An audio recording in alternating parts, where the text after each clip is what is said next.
घुरे पनि आएको छौँ।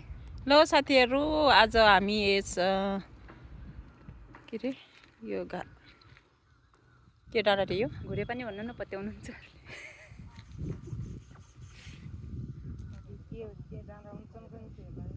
काउँ खोलाको डाँडा। यो काउँ हामी आज काउँ डाँडामा घुम्न आएका छौँ। यहाँ काउँ डाँडामा लालीगुराँस फुलेको छ।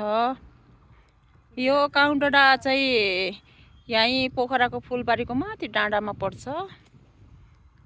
हामी बिहानै आएको भए यहाँ कति राम्रो हिमालहरू पनि देख्न सक्थ्यौँ होला। खै अहिले चाहिँ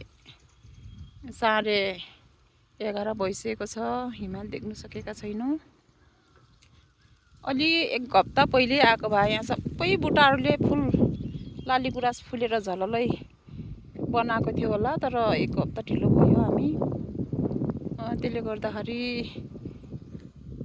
कोही रुखमा अलिक तलको भित्रको रुखहरूमा चाहिँ छ गुराँस।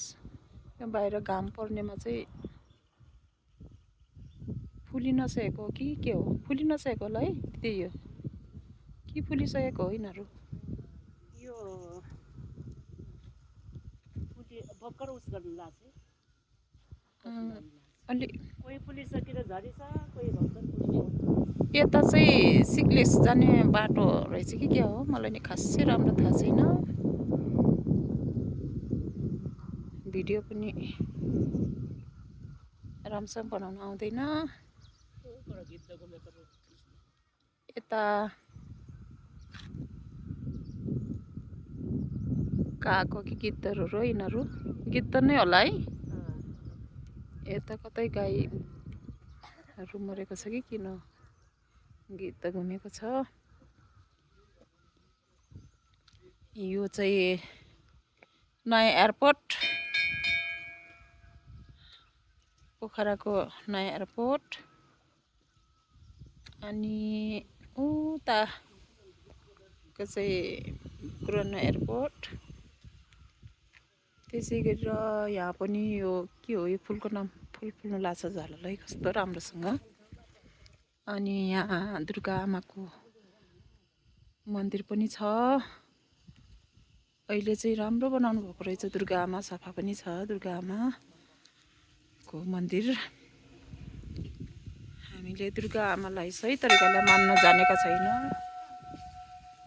बलि भोग गरेर मान्छौँ। यो बलि भोग गर्ने खम्बा हो। यो बलि भोग खाने दुर्गा आमाहरू चाहिँ डुप्लिकेट हो। हामीले जहाँ पूजा गर्छौँ त्यहाँ डुप्लिकेट भगवानहरू निस्किन्छन्। मान्छेहरूले बुझेका छैनन् यो कुरा। यहाँ चाहिँ हामीले बुझेर मान्नुपर्छ। यहाँ कति राम्रो छ लालीगुराँस।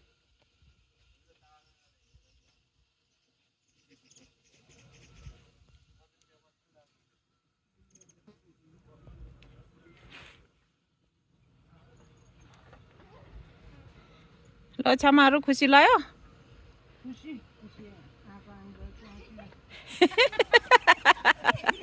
के भन्नु या?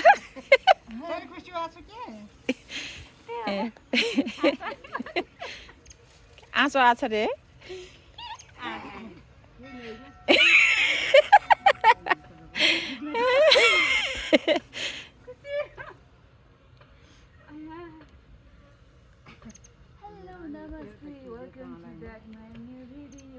ल आजको भिडियो यति हो है साथीहरू।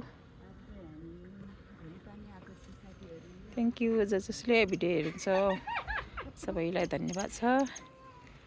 यो यहाँ आउनु नपाए पनि यो लालीगुराँस हेरेर यहीँ आएको जस्तै फिलिङ गर्नुहोला।